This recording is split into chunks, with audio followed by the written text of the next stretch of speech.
നമസ്കാരം. കുറേ നാളുകളായിട്ട്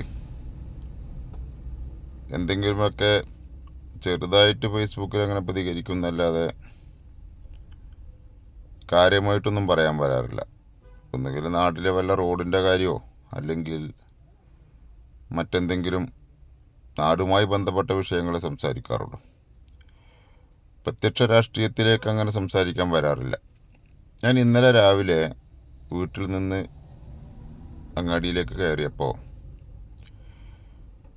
നമ്മുടെ കവലയിൽ DYFIയുടെ പ്രവർത്തകർ ഒരു കൊടിയൊക്കെ നാട്ടി. അപ്പോൾ രാത്രി പോകുമ്പോൾ ഇല്ലാത്ത കൊടി എന്താ രാവിലെ എന്നൊരു സംശയിച്ചപ്പോഴാണ്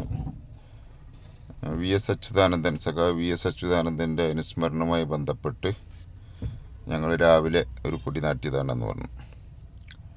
വളരെ നല്ല കാര്യം. കാരണം നല്ല നേതാക്കന്മാരൊക്കെ മരിച്ചുപോയി.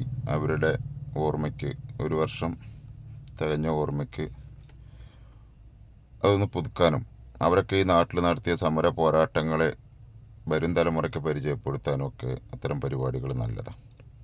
പക്ഷെ അതൊക്കെ കഴിഞ്ഞ് വൈകുന്നേരം സോഷ്യൽ മീഡിയയിൽ ഇന്നലെ ഞങ്ങളിവിടെ ഈ കറണ്ടിൻ്റെ പ്രശ്നം, കറണ്ടിൻ്റെ പോസ്റ്റുകൾ മാറ്റലൊക്കെ ആയതുകൊണ്ട് FBയിൽ അങ്ങനെ വല്ലാതെ കയറാൻ കഴിഞ്ഞില്ല. അപ്പോഴാണ് വൈകുന്നേരം ഇങ്ങനെ ഇരുന്ന് നോക്കുമ്പോൾ ജന്തർ മന്ദറിലെ സമരങ്ങളും രാഹുൽ ഗാന്ധിയുടെയും പ്രിയങ്ക ഗാന്ധിയുടെയും നേതാക്കന്മാരുടെയൊക്കെ അറസ്റ്റും, അതിൽ വ്യത്യസ്തമായിട്ട് നമ്മുടെ രഞ്ജിനി ഹരിദാസും ദിയാസനയും കേരളത്തിൽ നിന്ന് സമരത്തിൽ പങ്കെടുത്തതും ഒക്കെ അങ്ങനെ കൗതുകത്തോടെ കണ്ടുകൊണ്ടിരിക്കുന്ന സമയത്താണ് VS അച്യുതാനന്ദൻ അനുസ്മരണ പരിപാടിയിൽ മണ്ണാർക്കാട്ടെ DYFI നേതാവ്, നമ്മുടെ സുഹൃത്താണ്, പല പ്രാവശ്യം രാഷ്ട്രീയപരമായിട്ട് അങ്ങോട്ടും ഇങ്ങോട്ടുമൊക്കെ വാക്പോരുകളൊക്കെ നടത്താറുണ്ടെങ്കിലും പക്ഷെ ഇത്രത്തോളം തരംതാണ പ്രസ്താവനകൾ ഒരു അനുസ്മരണ ചടങ്ങിൽ നടത്തിയതായിട്ട് കണ്ടു. കാരണം ഞങ്ങളൊക്കെ രാഷ്ട്രീയ പ്രവർത്തനപ്പോൾ DYFI ഒരു 18 വയസ്സ് 20 വയസ്സ് വരെയൊക്കെ DYFIയുടെ അതേ രീതിയിലുള്ള പ്രവർത്തനവും അതുമായി ബന്ധപ്പെട്ട് പ്രവർത്തിച്ചിരുന്നൊരു വ്യക്തിയായിരുന്നു ഞാനും. അന്നൊക്കെ സാക്ഷരതാ യജ്ഞം, അതുപോലെ നാട്ടിൽ ഏതൊക്കെ കാര്യങ്ങളിൽ ഒരു കുട്ടിയെ കല്യാണം കഴിച്ചു വിടുകയാണെങ്കിൽ അയൽവക്കത്താണെങ്കിൽ അതിന് പന്തലിടാനും അവിടെയുള്ള കാര്യങ്ങൾ ഒരുക്കാനുമൊക്കെ DYFI എന്ന് പറയുന്ന സംഘടന വളരെ മുൻപന്തിയിൽ നിന്നിരുന്നു. അത് കഴിഞ്ഞ് സാക്ഷരതാ യജ്ഞം വന്നു, ജനകീയാസൂത്രണം വന്നു. ഇതിലൂടെയൊക്കെ ഈ നാടിൻ്റെ ഒരുപാട് കാര്യങ്ങളിൽ ഇടപെട്ട് മുന്നോട്ട് കൊണ്ടുപോയ ഒരു സംഘടനയുടെ ജില്ലാ വൈസ് പ്രസിഡൻ്റായിട്ട് തിരഞ്ഞെടുക്കപ്പെട്ട വ്യക്തി. ഞാൻ അദ്ദേഹത്തിൻ്റെ പേര് പരാമർശിക്കാത്തത് എന്താണെന്ന് വെച്ചാൽ എല്ലാവരും വ്യക്തികളാണ്. പല താല്പര്യത്തിൻ്റെ പുറത്തോ അല്ലെങ്കിൽ ദേഷ്യത്തിൻ്റെ പുറത്തോ ചിലപ്പോൾ ചില വാക്കുകളൊക്കെ പ്രയോഗിക്കുന്നുണ്ടാവും. അപ്പോൾ അദ്ദേഹത്തിൻ്റെ തന്നെ മുൻ നേതാവായിരുന്ന PK ശശി, ഞാനൊക്കെ അദ്ദേഹത്തെ കണ്ടിട്ടുള്ളത്, ഈ പറയുന്ന ഈ യുവജന നേതാവിനെയൊക്കെ കണ്ടിട്ടുള്ളത് എന്തെങ്കിലുമൊക്കെ ആവശ്യത്തിന് വിരുദ്ധ ചേരിയിലാണെങ്കിലും ഈ കുലിക്കിലിയാട് അവിടെ ചെല്ലുമ്പോൾ അവിടെ ഒരു മരത്തിൻ്റെ ചുവട്ടിൽ ആ തറയിൽ ഒന്ന് മുഖം കാണിക്കാൻ വേണ്ടി കാത്തു നിൽക്കുന്ന തരത്തിൽ ഒരുപാട് ആളുകൾക്കിടയിൽ ഒരാളായിട്ടും, അല്ലെങ്കിൽ ഇദ്ദേഹത്തിന് എവിടേക്കെങ്കിലും പോകുമ്പോൾ അദ്ദേഹത്തിൻ്റെ സന്തത സഹചാരിയായിട്ട് കൂടെ കൂടിയിട്ടും കാര്യലാഭത്തിന് വേണ്ടി പല കാര്യങ്ങൾക്കും അനുകൂലിച്ചു നിന്നുമൊക്കെ ഉള്ള ആളാണ്. എന്ന് വെച്ചാൽ അന്ന് CPIMൻ്റെ മണ്ണാർക്കാട്ടെ അവസാന വാക്ക് PK ശശി തന്നെയാണ്. PK ശശി എന്തുകൊണ്ട് പാർട്ടിയിൽ നിന്ന് പോന്നു എന്നോ എന്തായിരുന്നു അവർ തമ്മിലുള്ള പ്രശ്നമെന്നോ ഞങ്ങളാരും അന്വേഷിക്കാൻ പോയിട്ടില്ല. അദ്ദേഹത്തെ ഈ തെരുവിലിട്ടിട്ട് ഇങ്ങനെ ഈ കൂടെ നടക്കുന്ന ആളുകൾ തന്നെ തെറി പറയുന്നതും അത് മറ്റൊരു തരത്തിലേക്ക് പോകുന്നതൊക്കെ കണ്ടപ്പോൾ ഒരു കൗതുകത്തിന് കൂടെ കൂടിയ ആളുകളാണ് ഞങ്ങളൊക്കെ. പക്ഷേ ഇതൊക്കെ ഇപ്പോൾ മറ നീക്കി ഒരാൾ മരിച്ച ആണ്ട് ദിവസം എന്ന് വെച്ചാൽ അത് പ്രാർത്ഥനകളോ അദ്ദേഹത്തിൻ്റെ മരണാനന്തര ജീവിതത്തിന് വേണ്ടിയിട്ടുള്ള ദൈവത്തോടുള്ള പ്രാർത്ഥനകൾ, ദൈവവിശ്വാസമില്ലാത്തവരാണെങ്കിലും അവർ ഈ നാട്ടിൽ ചെയ്തു പോയ നല്ല കാര്യങ്ങളെ ജനങ്ങളെ ബോധ്യപ്പെടുത്തി നാലുണ്ട് പ്രസംഗങ്ങളൊക്കെയാണ് സാധാരണ ഞങ്ങളൊക്കെ കാണാറ്. ജില്ലാ സെക്രട്ടറി ആണെങ്കിൽ അദ്ദേഹം വന്നിട്ട് കെ മുരളീധരൻ്റെ തന്തയ്ക്ക് വിളിക്കുന്നതാണ് കാണുന്നത്. ജില്ലാ സെക്രട്ടറി പറയുന്നത് എന്താണെന്ന് വെച്ചാൽ നിൻ്റെ തന്ത വിചാരിച്ചത് നടന്നിട്ടില്ല എന്ന്. ഈ തന്ത എന്ന് പറയുന്നത് ഒരു ദേഷ്യം വരുമ്പോൾ മറ്റുള്ളവരെ അവഹേളിക്കാൻ വേണ്ടി പറയുന്ന ഒരു വാക്കായിട്ട് പൊതുവെ നാട്ടിലൊരു രീതിയുണ്ട്. ഈ കെ കരുണാകരൻ എന്ന് പറയുന്ന വ്യക്തി, അദ്ദേഹം ദീർഘവീക്ഷണത്തോടെ കൊണ്ടുവന്ന ഒരുപാട് വികസന പ്രവർത്തനങ്ങളുടെ മേനി പറഞ്ഞ് നടക്കുകയാണ് ഇപ്പോൾ CPIഎമ്മിൻ്റെ പണിയെന്ന് പറയേണ്ടി വരും. നെടുമ്പാശ്ശേരി വിമാനത്താവളമായാലും മറ്റെന്ത് ഒരുപാട് വികസന പ്രവർത്തനങ്ങളിൽ ഈ കെ കരുണാകരൻ കൊണ്ടുവന്നതിനേക്ക് അന്ന് എതിർത്ത് 4-5 സഖാക്കൾ വെടിയേറ്റ് മരിച്ചത് ഈ നാട്ടിലാണ്. അപ്പോൾ തന്ത വിചാരിച്ചിട്ട് നടന്നിട്ടില്ല എന്ന് പറയുമ്പോൾ അതിന് പച്ച മലയാളത്തിൽ പറയുക, ആ തന്ത തന്നെയാണ് 5 എണ്ണത്തിനെ മണ്ണിൻ്റെ അടിയിലാക്കിയത് എന്ന് അവർ തിരിച്ചു പറഞ്ഞു കഴിഞ്ഞാൽ ആ രക്തസാക്ഷികളായ സഖാക്കളെ അപമാനിച്ചതിന് തുല്യമാവില്ല. അത് കോൺഗ്രസ്സുകാർ വളരെ അർത്ഥവത്തായ മൗനം പാലിച്ചത് ഒരു പക്ഷേ 5 ജീവനോടുകൂടുള്ള ആദരവ് കൊണ്ടായിരിക്കാം. പിന്നെ വേറെ ഒരുത്തനുണ്ട് ഇവിടെ നർക്കോട് ഭാഗത്ത് കൂടെ അരഞ്ഞു തിരിഞ്ഞ് നടക്കുന്നത്. ആദ്യം നാട്ടിലായിരുന്നു ശല്യം ഉണ്ടായിരുന്നുള്ളൂ, ഇപ്പോൾ മണ്ണാർക്കാട് അങ്ങാടിയിലാണ് ശല്യം. എന്താണ് ഇവരൊക്കെ രാഷ്ട്രീയ പ്രവർത്തനം കൊണ്ട് ഉദ്ദേശിക്കുന്നതെന്ന് മനസ്സിലാകുന്നില്ല.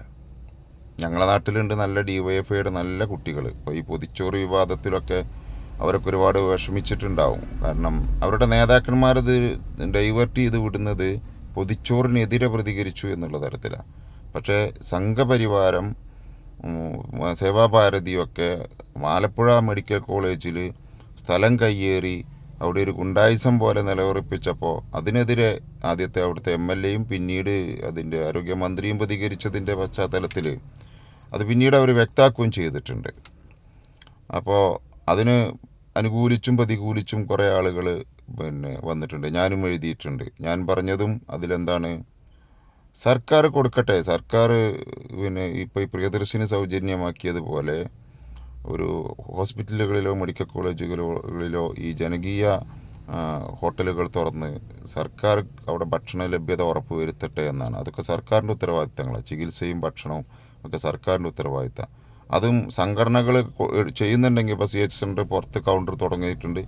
DYFIക്ക് തുടങ്ങാം, യൂത്ത് കോൺഗ്രസ്സിന് പല ആളുകൾക്കും തുടങ്ങാം. അതൊക്കെ തുടങ്ങി അവരും കൊടുക്കട്ടെ എന്നാണ് ഞങ്ങളൊക്കെ അതിൽ പറയുന്ന വർത്തമാനങ്ങൾ. പക്ഷെ ഒരു നേതാവ് 40-45 വർഷം ഒരു സംഘടനയിൽ പ്രവർത്തിച്ചു, എന്തെങ്കിലും അഭിപ്രായ വ്യത്യാസത്തിന് അദ്ദേഹം പുറത്തു പോയാൽ രാഷ്ട്രീയപരമായിട്ട് അങ്ങോട്ടും ഇങ്ങോട്ടും വിശദീകരണങ്ങളൊക്കെ കൊടുക്കാം. അനുസ്മരണ ചടങ്ങിലൊക്കെ പോയിട്ട് ഒരാവശ്യമില്ലാതെ ഇങ്ങനെയൊക്കെ സംസാരിക്കുന്ന നേതാക്കന്മാരൊക്കെ ഉണ്ടായിപ്പോയ ഒരു സംഘടന എന്ന് പറയുമ്പോൾ എത്രത്തോളം ആ സംഘടനയുടെ അടിത്തറ ഇളകിയിട്ടുണ്ട് എന്നാണ് നിങ്ങൾ മനസ്സിലാക്കേണ്ടത്. ആരാണ് തെറി പറയുക കൂടുതൽ? തർക്കിച്ച് വിജയിക്കാൻ കഴിയില്ല എന്ന് പറയുന്ന ആളുകൾ തെറി പറയും, തെറി ഉപയോഗിക്കും, അവരുടെ നാവിൽ തെറി വാക്കുകൾ വരും. ഇപ്പോൾ നിങ്ങൾ നോക്കുന്നുണ്ട് CPIഎമ്മിൻ്റെ ഒട്ടുമിക്ക പ്രൊഫൈലുകളിലും ആരെങ്കിലും എന്തെങ്കിലും എവിടെയെങ്കിലും പറഞ്ഞാൽ അതിനൊക്കെ തന്തക്കും തള്ളക്കും വിളിക്കുന്ന പരിപാടിയാണ്. അപ്പോൾ ഇത് സമനിലയൊക്കെ തെറ്റി നിലനിൽപ്പ് അപകടത്തിലാണ് എന്ന് അവർക്ക് ബോധ്യമായി എന്നുള്ളതാണ്. ഏതായാലും സഖാക്കളെ, ഞാൻ ഈ അരിവാൾ ചുറ്റിക നക്ഷത്രത്തിയുടെ ഒരു കൊടി ഭീമനാട് സെൻറ്ററിൽ നിൽക്കുന്ന ആ കൊടിയെ ബഹുമാനിച്ചുകൊണ്ട് തന്നെ പറയുകയാണ്, പരസ്പരം അങ്ങോട്ടും ഇങ്ങോട്ടും തന്തക്കും തള്ളക്കും വിളിച്ചിട്ടുള്ള രാഷ്ട്രീയവും കൊലവിളി രാഷ്ട്രീയത്തിൻ്റെയൊക്കെ കാലം കഴിഞ്ഞു പോയി. രാജ്യം സംഘപരിവാർ മുച്ചൂടും കീഴടക്കി കഴിഞ്ഞു.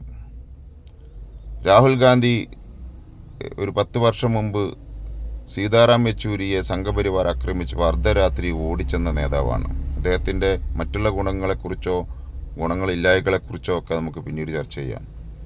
ഒരത്യാവശ്യ ഘട്ടത്തിൽ ജനങ്ങളുടെ ഇടയിലേക്ക് ഇറങ്ങി വരാൻ തയ്യാറായ ഒരു വ്യക്തിയാണ് രാഹുൽ ഗാന്ധി എന്നെങ്കിലും നിങ്ങൾ മനസ്സിലാക്കുക. അദ്ദേഹം ഇന്നലെ ഇതിൽ പങ്കെടുത്തിട്ടുണ്ട്. അത് അദ്ദേഹമൊക്കെ ഏറ്റെടുക്കാൻ വൈകിയതിൽ ഞങ്ങളെപ്പോലുള്ള ആളുകൾക്ക് അമർഷമുണ്ട്. അതൊക്കെ ഞങ്ങൾ സോഷ്യൽ മീഡിയയിൽ പറഞ്ഞുകൊണ്ടിരിക്കുന്നത്. നമ്മളെ കൊണ്ട് അതിനൊക്കെ കഴിയുള്ളൂ. അപ്പോൾ ഏതായാലും DYFIയുടെ പുതിയ നേതൃത്വം, എൻ്റെ പ്രിയപ്പെട്ട സുഹൃത്തുക്കളെ, നിങ്ങളും ഞാനും അങ്ങോട്ടും അല്ലെങ്കിൽ നമ്മൾ അങ്ങോട്ടും ഇങ്ങോട്ടും ഇങ്ങനെ ഈ അനാവശ്യമായിട്ടുള്ള വാക്കുകൾ ഉപയോഗിച്ചിട്ട് കാര്യമില്ല. ഔചിത്യബോധം എന്ന ഒന്ന് കൊണ്ടു നടന്നാൽ വളരെ നല്ലത്. അനുസ്മരണ ചടങ്ങുകളിൽ അതുപോലെ പാവനമായ പല ചടങ്ങുകളിലും വെച്ച് മറ്റുള്ളവരെ പൊലയാട്ട് പറയാനും മറ്റുള്ളവരെ തന്തയ്ക്ക് വിളിക്കാനൊക്കെ പോകുന്നതിന് പകരം ഈ സംഘടനകളൊക്കെ ഈ നാട്ടിൽ എങ്ങനെ നിലനിന്നു, എങ്ങനെ വന്നു, ഏതൊക്കെ സേവനങ്ങൾ നടത്തി എന്നുള്ളത് അറിവുള്ളവരോടെങ്കിലും ഒന്ന് ചോദിച്ച് മനസ്സിലാക്കുക. അതല്ല നിങ്ങൾ പറയുന്ന ഈ സംഗതികൾ, ഇപ്പോൾ മണ്ണാർക്കാട് രാഷ്ട്രീയ പാർട്ടി നിലനിന്നതും അത് നിലനിർത്തിയതും ആരാണെന്ന് ഇവിടുത്തെ LP സ്കൂളിൽ പഠിക്കുന്ന കുട്ടികൾക്കടക്കം ആരും പറഞ്ഞു കൊടുക്കേണ്ടി വരില്ല. ഇനി അദ്ദേഹം പുറത്തു പോയെങ്കിൽ അദ്ദേഹത്തെ കേൾക്കാൻ പാർട്ടി നേതൃത്വം തയ്യാറായിട്ടില്ല എന്നുള്ളത് ഇന്നലെ പാലോളി മുഹമ്മദ് കുട്ടി പറഞ്ഞു. അദ്ദേഹം ഒരു വശത്ത് അദ്ദേഹത്തെ വിമർശിക്കുന്നുണ്ടെങ്കിലും അത്രയെങ്കിലും പറയാൻ അദ്ദേഹം തയ്യാറായിട്ടുണ്ട്. പിന്നെ ഏത് കാലത്തും VS അനുകൂലി ആയിരുന്നില്ല PK ശശി എന്നാണ് ഞാൻ മനസ്സിലാക്കുന്നത്. അതൊക്കെ രാഷ്ട്രീയ പാർട്ടികളിലെ ചില നേതാക്കന്മാരുടെ കൂടെ കൂടാനും അല്ലെങ്കിൽ അവരുടെ ശരികളെ ന്യായീകരിക്കാനും അധികാരത്തിൻ്റെ ഭാഗങ്ങളിലേക്ക് മാറാനൊക്കെ ഗ്രൂപ്പുകളും കോൺഗ്രസിനകത്ത് ഒരുപാട് ഗ്രൂപ്പുകളിൽ അതൊക്കെ ഉണ്ടാവാറുണ്ട്.